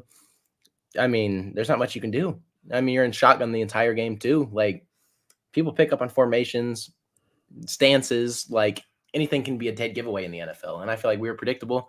And if Seattle was just like that, which I wasn't as deep into Seattle as you are, but if that's how they were, and they get a team where, you throw the complexities around and don't become as predictable, that can shift a lot because I think there is talent in Seattle. Like, Seattle's not a sorry team because I think Kenneth Walker's a great running back too. If he stays healthy, could be pretty good. Yeah. Like, you guys have talent. And if Geno Smith is able to play game manager type football, like, you guys are going to have a chance to be pretty solid. That's just my thinking on it. And again, I don't want to make it sound like I'm being homer here because your 6-win evaluation on this as a potential as well is completely fair too on this, where it could be that it's all got a lot of bumps in the road. You've got to kind of figure out. But I do come back. You mentioned Walker, and I did a deep dive on him, looking at some of the PFF numbers on his runs, because not the grades, but on where he's running and his effectiveness as in his career, and on runs inside between the tackles. He's averaging 3 yards per carry, but on runs outside of the tackles, he's averaging 5.3 yards per carry. Now, you see those numbers and you'd think a coach would look at that and say, let's try to really utilize those outside runs, but he only runs to the outside 35% of his carries. And it's those type of things to me that a new coaching staff comes in and sees really quickly and easily and goes, yeah, we can remedy that really quickly without a whole hell of a lot of huge adjustment. Exactly. Like, he caters, plays really well here. Stop jamming him inside 65% of the time. Like, instead, I mean, we'll make it 65 outside, 35 inside, or, maybe just a nice little 60-40 split. Keep the inside run because you don't want to become predictable. But I mean, you excel here. You want to excel to play to the strengths. Sometimes coaches are stubborn in their ways and they'll be like, you know what? This is what we're running. I'm not making an adjustment at halftime either. We're going to run the same thing. When it gets shut down, I mean, it doesn't surprise us, but like, sometimes coaches are just stubborn in their own way and refuse to go outside of it. Yeah, I think especially with our prior regime, there was a heavy amount of run over the A gap because even if you're not getting yards, these are the kind of runs that'll wear a defense down, and you're just coming at them and it's power and power and power, and you just wear a defense down eventually going by this route. But it's that predictability you talk about. If I know you're just going to run to the A gap every time, my defensive linemen are going to slant to the A gap. My, corners are going to come in there and help. My safeties are going to go to that spot. People defensively are going to lean to what you're trying to attack, like your Kingsbury offense, which that was the stuff I was aware of when we played him at the time too, in that predictability. You can't be that way in the NFL here. You've got to give your players the advantages. Yes, you need the good players and you need to be better, more talented, and have those guys good to go, but you also need to have a coaching staff that can utilize all the readily made advantages that are there to take advantage. And you think Mac McDonald comes in here and kind of shifts that? Yes, because he's a guy that is, number one, running what I'd say is a cutting edge defense. And what I mean by cutting edge defense is not just a defense that's I've inherited, much like a West Coast offense that one coach inherits after the other, and he's just running the same one. First, he's inherited a defense, but he's modernized it and he's updated it and he's added his own flair to it. And then he continues to show signs of doing so, which is completely the opposite of what we had in Carroll, who was very much married to that old cover 3 basic structure. We ran some cover 6, but it was all deep zones, let you dink and dunk us to death. You know, it was a lot of that in the structure. And what he's showing a willingness to do is to go at you and attack you in all the creative ways I think ideally a fans would want. Whatever I'm showing you coverage pre-snap is nothing of what you're going to see post-snap. You have no idea of which defender is going to be what. Like right now, he's playing with new notions of, you know, the Mike and the Will, where he's like, both of our guys have a background playing Mike and Will. So we're going to have them snap in and snap out, potentially flip their roles. Do you know how much it's going to mess up a potential offense if they can't identify the right Mike? And what that does to an offense. And he's doing similar things even down to the defensive line, where in Byron Murphy, you took a guy that is a 3-tech, but is a guy that also had a huge number of snaps at Texas playing out of the 1-tech. I know Tavondre Sweat was there, but this guy was asked to be the nose tackle for Texas on a lot of their snaps. And this is the same thing that you have with Williams and the same thing you have with Jaron Reed. So now we have guys on the inside of the defensive line that can flip roles, snap in and snap out of who the 1-tech is and who the 3-tech is and what they show you on the alignment versus what they do post-snap. And that's really the key on McDonald's defense is what I show you pre-snap is nothing of what you're going to get post-snap. And a big part of, to me, offenses is the identification of what defenses are doing pre-snap in order to take advantage of that. I 100% agree. And I'm glad you're high on the Byron Murphy pick. That is a guy I was super high on, insanely high on. And I hate that he landed in our division. I'm telling you right now. I hate that Sam Howell went to you guys too.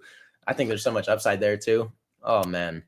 So we were just talking about that quarterback talk, and another guy where I have a lot of Hawk fans that get into my ear about Sam Howell's trash, Sam Howell's garbage, Sam Howell's this, and I go, how do we get to this point of the evaluation? And it's again not to say I'm being the Sam Howell stand to go, I love Sam Howell, he's the best. I'm with you. I'm very excited about him actually, but I just go, wait, how do we get the kid's 23 years old? The first year he had starting as a quarterback, he had 21. Like you look at other guys like Peyton Manning in their first year of starting, and the nightmare that was with his 29 interceptions. You know, it's like these people would have thrown Manning out on the street after his first year. So thank God social media wasn't around. Peyton Manning would be a 2-year quarterback. Seriously. Out of there. Seriously. It was like people have no understand that again, that let the growth and development thing happen. And with quarterbacks, as you said with Kyler, and I agree with it, it's a constant development thing. It isn't you come in as a rookie, you're green. And then year 2, the light comes on. And then year 3, you got it. And then you're the same player year 3, 4, 5, 6, 7, 8, 9. I think it's constantly every single year there's extra you're adding on to your game. Oh, I'm a little bit better dealing with the blitz this year. Oh, I'm a little bit better pre-snap here in getting my adjustments done. I'm a little bit better in reading this and the coverages on this side. I think it just keeps stacking and adding. And it can come late. But I mean, Sam Howell has been in the league 2 years. Mm-hmm. And 21 and 21 is not bad. I mean, 21 picks, you look at that and you're like, wow, it's crazy. He limits that. I mean, you could be looking at 26 touchdowns and I don't even know, like 12 picks. Well, we come back to the supporting cast. As I said, I presented to you this before in another scenario, like who's the quarterback going into that situation with Washington the last couple of years and finding any success? Exactly. And they're on to another one right now because they're not able to find it, which I don't blame them for parting with Sam Howell. And there's a reason I think Sam Howell went for more than Justin Fields did, because I think the upside is way higher. Mm-hmm. But I feel like people are just giving up and don't believe, which is crazy to me because 23-year-old kid coming off a 21-21 season, I think is a great successor for Geno Smith. I agree with you. This is, I think, that disposable nature of the position, I think, starts to even infect NFL organizations in this way. And you look at what Washington's doing right now, they're going to throw Jaden right into the fire rather than what they should do, which is have him sit for a year, in my opinion. Yep, 100%. I'm so with you. I think that is what people in the NFL world do so much. And that's why I hate Green Bay, because they just do it right every single time. And the blueprint has been here for 40, 50, 60 years, whatever it is.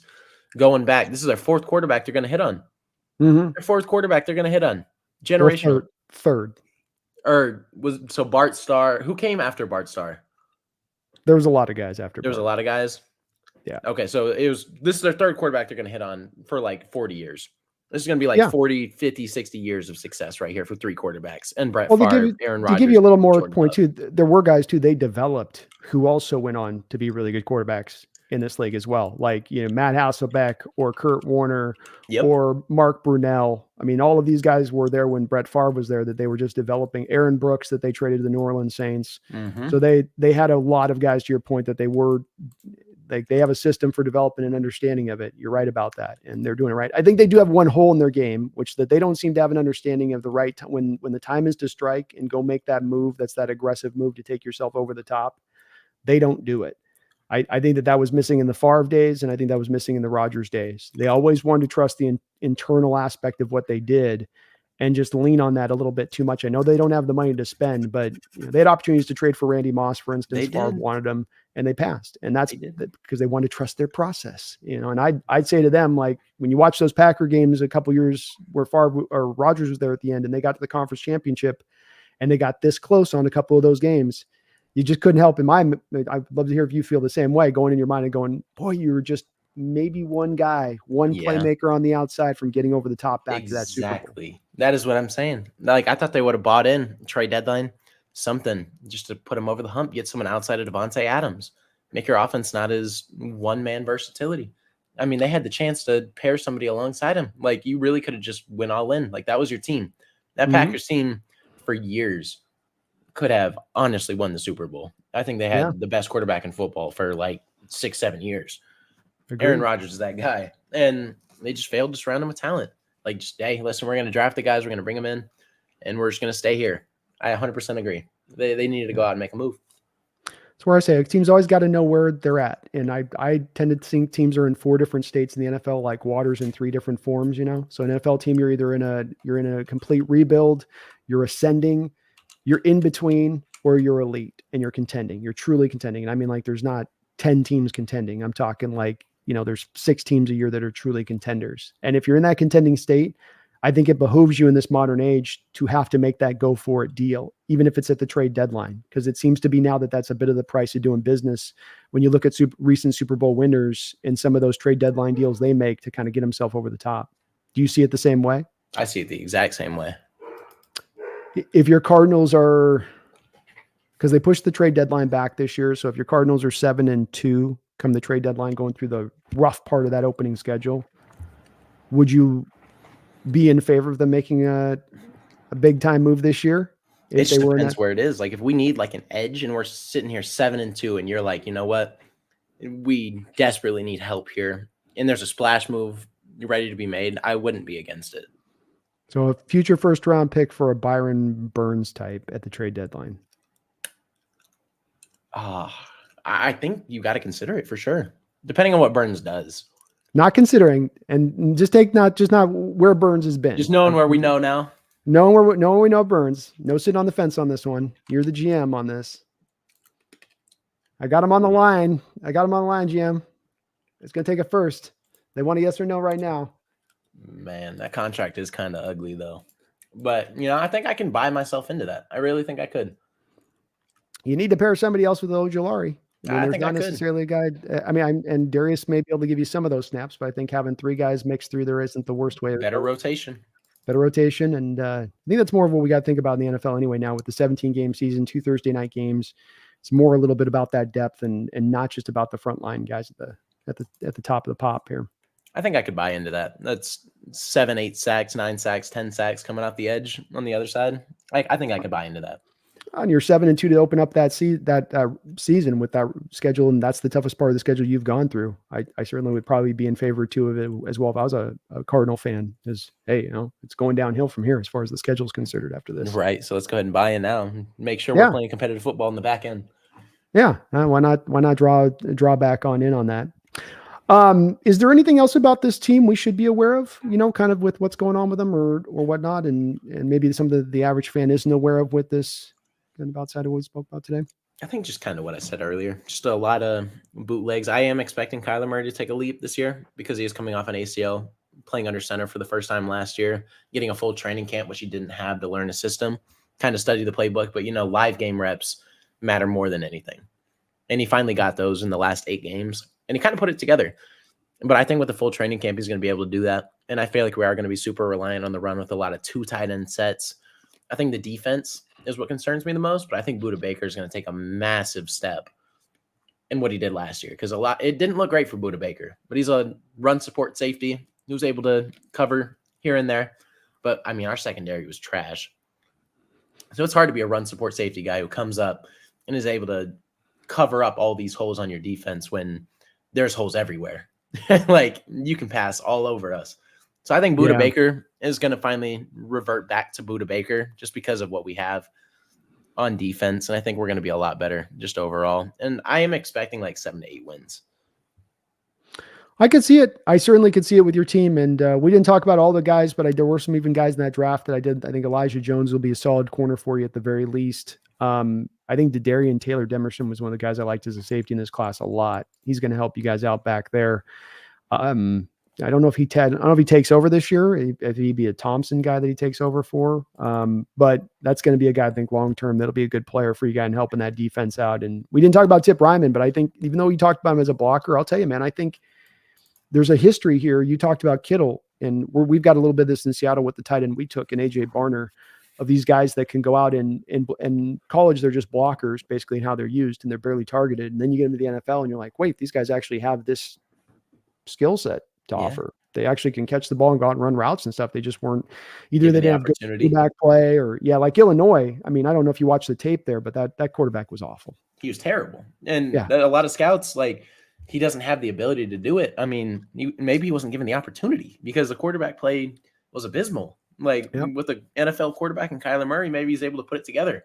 And I mean, he already has the blocking upside, so why not bank on the potential of him developing the receiving game? No, Tip was one of my guys in this draft, and he's got that receiving game in his element. And again, just to further this point, Illinois also had kind of an H-back guy that they wanted they featured a lot of. So when the tight end did get targets, it went to the other guy. And again, he's getting open and catching it when you give him the chances. Was Tip, and no doubt about what he can do as a blocker. I did think that Barner was the best blocking tight end in this draft, but I think that Tip Ryman was right there step for step with him. And I think he's going to be a good player and a good player. A lot of this draft, these guys are going to give you immediate returns. Darian Robinson may not be ready as a pass rusher, but he will be ready to be a guy that you're not going to run to his side of the field. He will set the hard edge and he'll maul guys. He'll bully guys out there at the tackle position with his power and strength, 100%. I think there's so many people in this draft that we nailed. A couple of them, you kind of scratch your head at, like Isaiah Adams. I can understand. I hated that pick. I hated it. Because, I mean, Christian Haynes was available, but we didn't need a right guard, which I feel like you guys are going to feature him at. I was high on Christian Haynes as well, another guy that you guys got. But, I mean, he just didn't fit for us. I mean, we have Will Hernandez, who's been playing great football for 2 years. I can't argue with that. I will say, man, Hernandez, is he a long-term guy there, though? Is from the Cardinals' perspective? And it's just as much with Adams. He played tackle. You're counting on him to make this transition inside, going that route instead. I didn't like his reps at tackle out of Illinois. Yeah, he's definitely a guard. Oh, that was a brutal pick for me if I'm a Cardinal fan of mine, and I liked a lot of him, but that was the one that was like, nope. I think that's the worst pick. I think we have more value getting Christian Jones in the 5th. Like, if you flip Christian Jones and Isaiah Adams, I think this is a great draft. Like, if you flip Christian Jones and Isaiah Adams, it looks better on paper. And that's kind of where I stand because I'm high on Christian Jones. I mean, former soccer player, great footwork, has played tackle 1 year at Texas really well, in my opinion, but he's coming into his own, and he's gotten better every year. So I'm saying if you flip Christian Jones and Isaiah Adams, it looks way better on paper, and I wouldn't have been mad. But, looking at the people we got, just as an overall whole, I'm not mad at it. Isaiah Adams, I don't know what he's going to be. I think is the worst pick of the draft for us. Yeah. But I'm not mad whatsoever because landing Christian Jones in the back end, we'll just pretend that we'll just flip it in the head. No, and it's at the end of the day that it's a solid draft.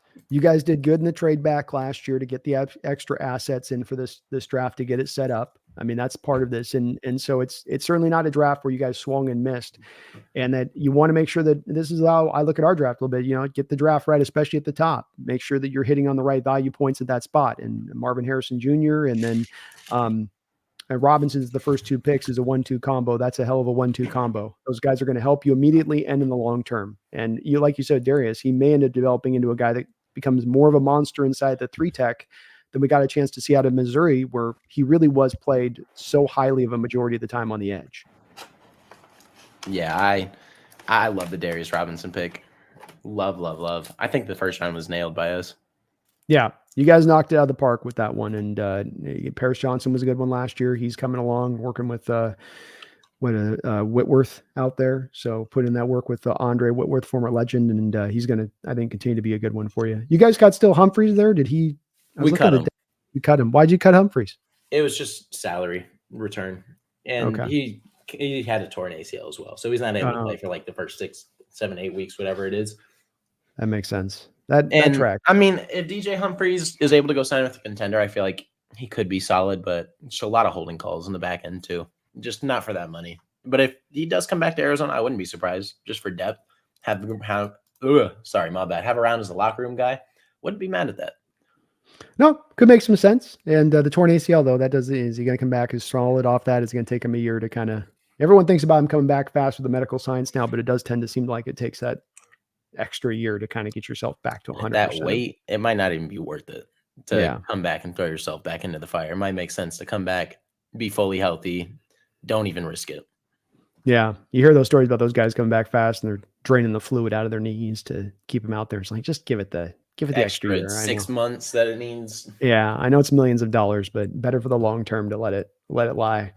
Well, give me, let's do a couple predictions to round this out. Give me your predictions for the Cardinals, the division, and then give me your Super Bowl winner next year. Let's go all three. Ooh. All right. So division, I'm going to start with division. NFC West, I think it's going to go San Francisco. Oh, the Rams are such a weird team this year. You're going to put us in last place, aren't you, Justin? I think I am. You're going to put us in last place, damn. I think I'm going to go Rams 2, Cardinals 3. I'm on my channel and put my team in last place on your prediction. Okay. You know, you're doing the Rick James couch thing to me here. Okay. Rick James. I'm getting Rick James couched over here. He's putting his boots and he just walked through the mud. Okay. I'll take it. No, go ahead. I asked the question. I got to deal with the answer. I think the Rams, Cardinals, and Seahawks will all be insanely close. I think this division is going to shock a lot of people. And I think I think every team has a chance to be above 7 wins pretty easily. I could see it as being very feasible here, man. I really could. And look, it's not out of pocket on your part because has that not been the way this has played out in recent years at times where we have last 10 years, by far, we've been the most consistently strongest division in football, I think. Wouldn't you say? 100%. And it kind of drives me crazy at times sometimes because, there is that I've got this theory. Let's see if you buy into it, the feast factor theory, where a lot of these Super Bowl winning teams get to at least have kind of 2 teams that they kind of like the Patriots could do with the AFC East for years, where the whole division stank and they could just kind of moonwalk their way through the division and then be fully rested and ready by the playoffs versus the teams like us, where it's basically like a World War I battlefield where we're just every week we're running into each other and the howitzer guns rolling and just mowing guys down across the field, and we got to survive and then go try to play the next week against Niners around. It's like, God, can't we just have 1 year where we get some feast factor? And then for some reason, it feels like every division game is in the back end of the season too. So we see all these blood dashes right before the playoffs start. And you're just like, man, like, why can't we have like the Patriots coast run where they have the Dolphins, the Bills, the Jets, like these sorry teams in the division where they cakewalk to 11 wins. But no, here we are. We're battling for 8, 9, 10, just freaking going at each other the entire season, playing the most competitive 6 games you'll ever see. Exactly. Insane. Look at the Chiefs like last couple of years. Chargers, Raiders, Broncos. It's like, boy, that's got to be helpful, huh? That it can't hurt, to be able to have that 6 times a year you got to be able to face, but it ain't changing here anytime soon because it's been this way 10 years. And like you say, it's likely to be again this way this year. Yeah. I don't see it slowing down anytime soon. So who did you have at the top of the division? San Fran. And I think it could honestly be close between all 4 of us, depending on how San Francisco's season goes. I mean, you never know. Do you think that probably pushes down the division winner to something into that 10, 11 win spot because of the strength of the rest? Yeah. Where do you got your Cardinals? I think Cardinals will be around 7, 10. So I think our floor, like the absolute floor is 6 with the potential to get up to 9. I think Seattle's right around the same with the bottom floor 6 to 9. I think the Rams ceiling, I don't know. I think the Rams are so weird because it's all I'm basing it off if Matthew Stafford stays healthy. If he doesn't, that team is going to stink the bed like bad. But I mean, I think they're right there with us, a 6 to 10. I agree. I do as well. You got the Donald factor coming into this too, where how much does that into that defense. I don't have to tell you, it's his presence and what he did. I think he's the most dominant defensive player that's been in this game the last 10 years. And You could losing argue that, ever. yeah, you could argue ever. I certainly think he's the best defensive lineman in NFL history, bare minimum. And that's got to be a pretty monstrous loss for a defense that really had a lot spotlighted around him and working off him, I would think. But like you say about Stafford, I'm with you 100% with him, where he's really mightily impressed me since coming to the Rams. I had called him Stat Padford before and give him a hard time, but I've got to give the guy the props in that, he's been the Rams guy for them. He's been everything that they hoped he was going to be and more since coming there. And they're going to be a dangerous team. You guys are going to be a dangerous team. And like you say, I don't know how it's all going to settle out, because when there's this many strong teams, it can go a variety of different ways. 100%. Super Bowl winner for the 2024 season from Justin, Mythic AZ. Man, it's hard for me to not want to say Kansas City. It really is. But you think Chris Jones and Kelsey are lasting through a full year? That's what I'm thinking right now. Is that team durability wise going to be there? Because their guy that they just got in Hollywood Brown, I watched in Arizona go down every single year, and they're going to need a big season out of him. They do feel like they've got a little bit of a blind spot with receivers right now. Does Kansas City to me in recent years. I know everybody gives them props on the Tyreek Hill trade, but I offer, it's worked out for them. I don't know if that trade's exactly been really to the benefit of them at the end of the day. When you look at the receivers that have come through, the assets that they've put towards it, even Xavier Worthy, who to me is a guy that could be a good deep threat, but to take that guy in the first round, that could be a little bit of their undoing, especially if Kelsey can't stay upright. 100%. Like, looking outside of Kansas City, it's kind of weird looking at teams right now that you really think are going to elevate, because you have a couple teams that I don't know how they're going to perform. Like the Jets, they went out and got a bunch of old injury prone guys, but if they stay healthy, I mean, you never know. They have Aaron Rodgers, who I think is still capable of elevating, even off an Achilles injury. I really do. If they keep him upright, that team can make damage.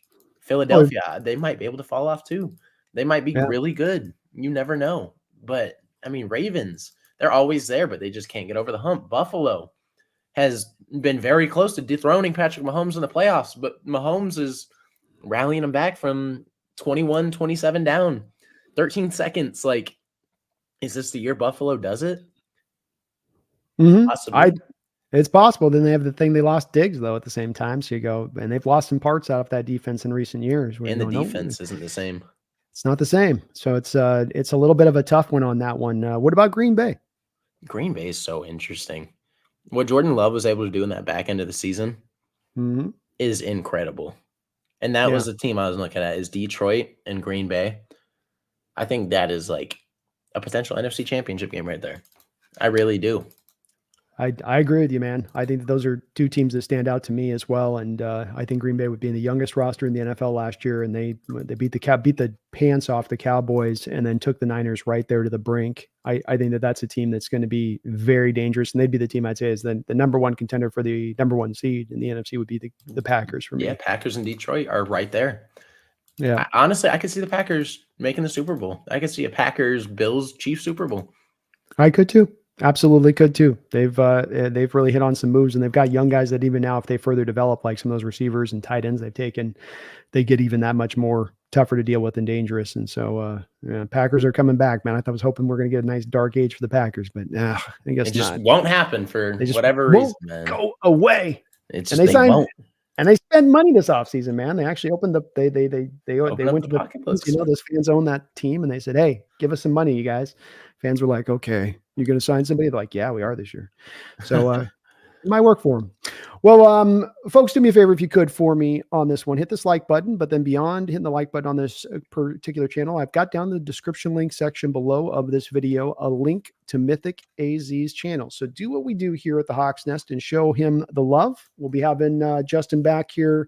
We're going to do hopefully 2 shows this year, Justin, with the Behind Enemy Lines precursors. We'll talk offline on that, but do get subbed up over to him. He covers the Cardinals over there, and you do some live stuff too, right? I do lives here and there, yeah.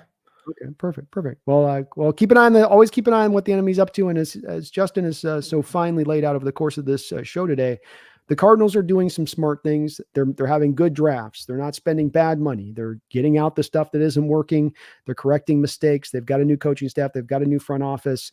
Things seem to be moving in a very positive direction for the Cardinals, which I'd love to say we love to hear, but we don't, Justin. So that is what it is for us, but it doesn't make it not true. As they say in Trop of Thunder, don't make it not true. So you guys are holding it down there relatively well. And even with Ganon and all of his pewing, he's the message is landing, man. I can't believe it. I don't know what he's, maybe he just puts on like, once the cameras are off, he just becomes like Lombardi, right? The second the camera come off, he's just the eyes get hard and it's just all the softness goes. Cold-blood killer. Just cold-blooded killer. Like he's in their face, like, "Are you gonna die for me? Are you gonna die for me?" Just flipping the switch. Like, I got you, coach. I got you, coach. They love him, man. I mean, I'm buying in completely. I think this new regime with Monty Austin and Jonathan Gannon are taking us places. Well, that's great to hear, because there is nothing worse as a fan than when you are with something that's bad, it's bad, and it isn't changing anytime soon, because that feels like purgatory and a little bit like hell at the same time. Honestly, knowing you're going nowhere. Yeah, it's the place, as I say, the worst place an organization can find itself is in between. And I think you would agree with this, that when you look through the Cardinals over the last 10 years, there have been seasons in there where they took the look of, oh yeah, we're ready to go. We're ready to be a contender. It's like, no, you're more of in that in-between stage. And that's why I mentioned that there's 4 states that the team finds itself in, because those teams in between, like a Cowboys team, for instance, that always thinks they can compete every year, that never turns it around, or the Saints. New Orleans. Yeah, New Orleans was the team I was ready to bring up. Saints with their $80 million in negative money. Why don't you guys just pay the price one year? Why don't you guys just eat it and get it off the books and turn it around? You're not ready to be a contender. Nobody looks at Carr and this year and the Saints coming into it going, yeah, that team's a team that can get to the Super Bowl. But yet every year they sort of talk themselves into being that team. And I think that's where you've got to know where you're at as a team to properly identify when to go for it and when to kind of lay back in the cut a little bit and let this process continue to develop. 100%. Well, Justin, thank you, man, for hanging in here almost a good long 2 hours here in on the stream. I really appreciate you doing that, taking the time here on, I'm sure, a very busy schedule here in the summer, as we're just about all trying to get on vacations and go do all that stuff. Absolutely, man. Appreciate you for having me. Appreciate everybody who tuned in, man. Good talks. Great talks. Great talks. Well, again, do on the top of the description link section below, you can get the link to Justin's channel over there. That's Mythic AZ, covering the Cardinals content over there. Thanks for coming on in the house, man. We will have you back here once we get into season, and it'll be right around mid-year. So we'll have a much better idea at that point of where our teams are at, and some of the question marks each of us have about how this thing will play out will be a little bit more, I think, determined by that point. So I look forward to talking to you at that time, Justin. Absolutely. And thank you guys again for watching here in the house. We will be back shortly here, but until that time, I'm going to give you guys a Go Hawks, and I'll let you do a go. What do you got? What's your guys' equivalent of your Go Hawks? Is it Go Cards? Yeah, Go Cards. All right, we'll let you say it. Go Hawks, go Cards. Rise up, Red Sea, baby. No, rise down. We're going to be like Moses. We're parting that thing. Parting it, man. We're parting it. That's the way this got to go. That's just how it's got to go, Justin. Division rivals, man. The division rivals. That's the way rivalry works, man. I'm sorry. We're bringing out the staff, doing the move. Let's be like Bruce Almighty, when he's parting the soup there. But thank you, man, for being in the house here, and appreciate you. We'll catch you here again soon. So absolutely, man. You guys have a great night.